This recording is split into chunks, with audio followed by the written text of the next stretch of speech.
I never planned to cheat. I didn't wake up one day thinking today, I will betray my husband and break my son's heart. But life rarely unravels in bold, obvious strokes. It slips quietly in the silences between people, in the growing spaces that feel too heavy to ignore.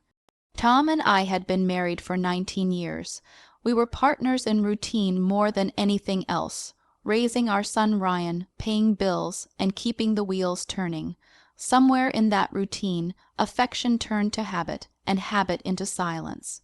Tom wasn't unkind, he was just unavailable, emotionally elsewhere even when physically beside me. That's when I met Alex. He was a colleague I worked with on a consulting project. Divorced, warm, deeply attentive. We bonded over late work calls, quick texts that turned personal, and shared vulnerability. I kept telling myself it wasn't an affair. After all, there was no sex. But emotionally, I knew I had crossed a line long before anything physical happened. It started subtly, coffee after meetings, then long drives just to talk, and one rainy afternoon I found myself in his apartment, wrapped in the arms of someone who saw me in a way I hadn't felt in years. Then Ryan found out. He came home early from basketball practice. I hadn't expected him till later, and my car was parked outside Alex's building. He saw me through the window, laughing, leaning in too close, kissing a man who wasn't his father. The next morning, he barely looked at me. That night, I found him in the kitchen, eyes red. "Is Dad cheating too?" he asked quietly. I felt my throat close up. I opened my mouth to lie, to salvage whatever maternal credibility I had left. But something in his expression, broken, confused, groan made me stop. "No," I whispered, "it's me." Tears ran down his face. Why? The days that followed were raw and devastating. I told Tom. He wasn't surprised. That was somehow worse. He said he'd noticed me disappearing emotionally but didn't know how, or if. He should reach for me anymore. The fallout was nuclear.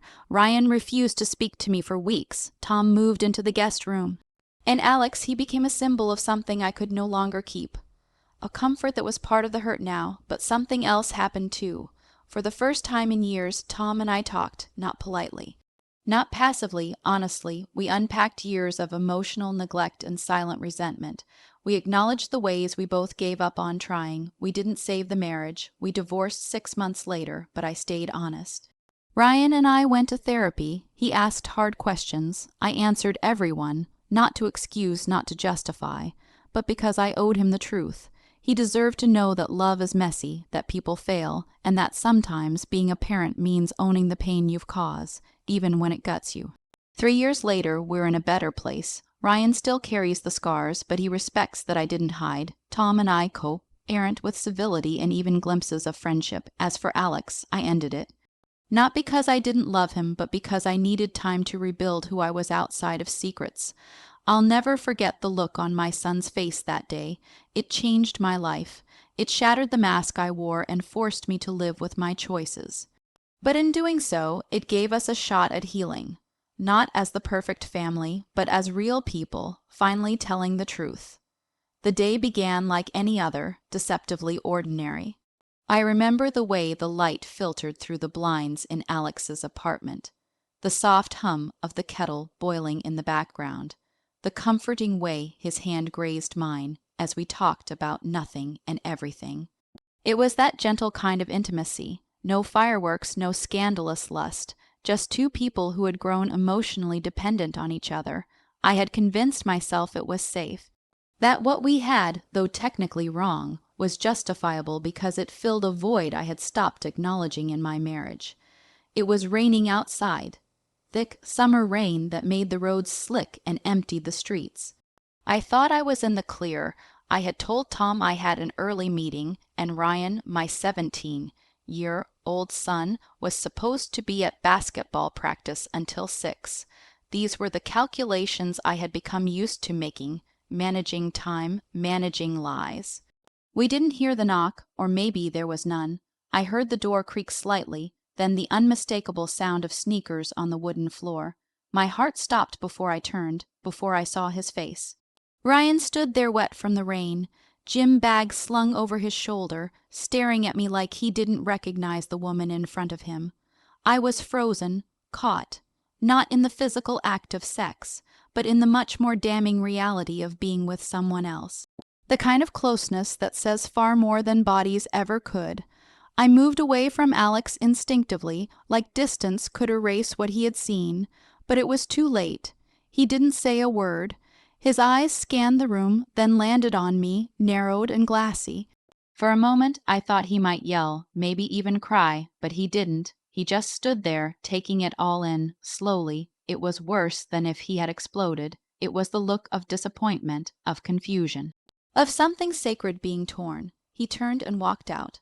I barely got the door open in time to see him pull away in his car, tires screeching on wet asphalt. I stood in the doorway, the rain soaking through my blouse, watching the tail lights disappear. The emotional weight of that moment didn't land all at once. It was in waves, guilt, panic, shame, and beneath all of that, grief. Grief for the son who had always looked at me with trust, and who now saw something else. Grief for the mother I thought I was, and the one I had become. I didn't go after him right away. I went home first, showered, and sat in my room until Tom returned from work.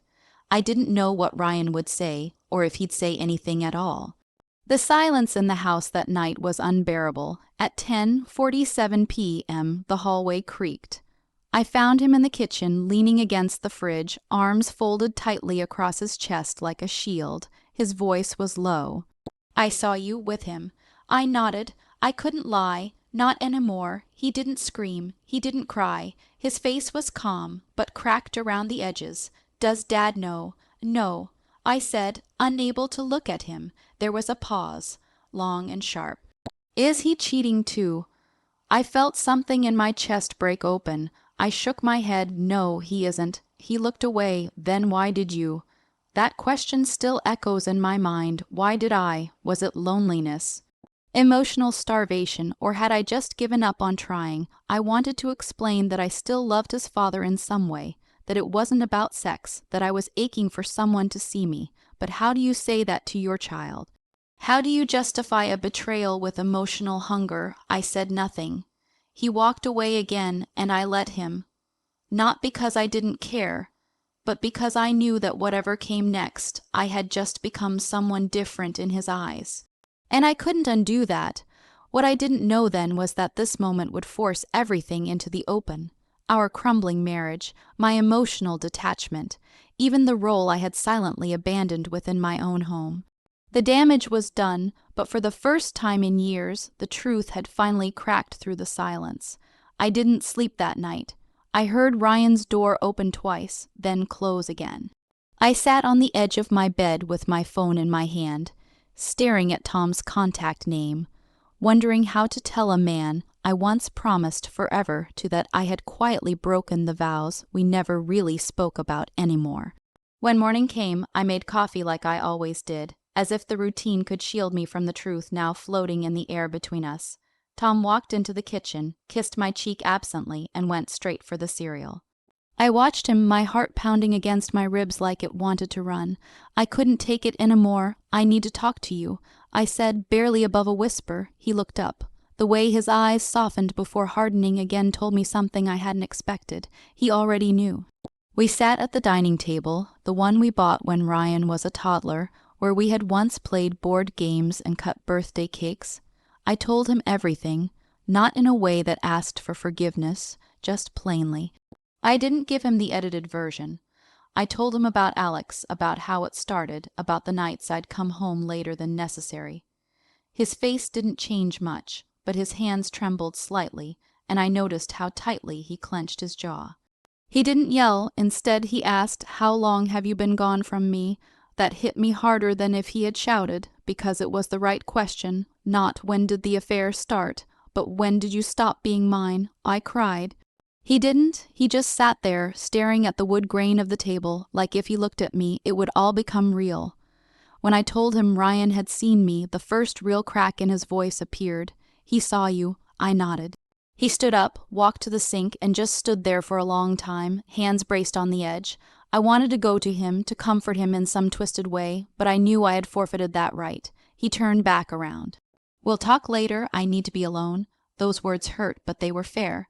Later that evening, Ryan came downstairs, hovered in the hallway, then sat across from me. There was something different in his face. Still angry, still distant, but searching for something. Maybe an explanation, maybe just the courage to look at me and not see a stranger. "I don't get it," he said. "Why didn't you just talk to Dad? Why cheat?" I answered him honestly. Because I didn't know how to say I was lonely without sounding ungrateful. I didn't know how to ask for more when I thought I was supposed to be content, and I didn't want to believe I was capable of hurting the people I loved. He shook his head slowly. "You're still my mom, but I don't know who you are right now." His honesty cut deep, but I was done hiding. In the following weeks, everything changed. Tom and I began counseling, not to save our marriage, but to understand how we had both drifted so far apart under the same roof. We didn't scream or throw accusations. We spoke like two people pulling bandages off wounds that had festered too long. There were moments when we laughed about old memories, and others where silence said more than any words could. Ryan remained distant at first, but I didn't push. I showed up every day at dinner, during school pickups, through awkward silences. I let him be angry. I let him question me. I never once asked him to forgive me. Only to listen, and in return I promised never to lie again. The hardest moment came one night when he asked, "Are you going to see him again?" I didn't answer right away. Then I said, "No, I need to fix what's broken here first. That includes me." I ended things with Alex the following day. Not out of guilt, but because I knew I couldn't rebuild myself in the shadows of a relationship that started with secrecy. Alex understood. He always had. That made it hurt even more. Tom and I eventually filed for divorce, but it wasn't war. It was two people releasing each other from a life we no longer fit into. Ryan was quieter through it, but he watched everything. He watched me tell the truth. He watched me stay, not run. He watched me fall apart and put myself back together, this time with nothing hidden.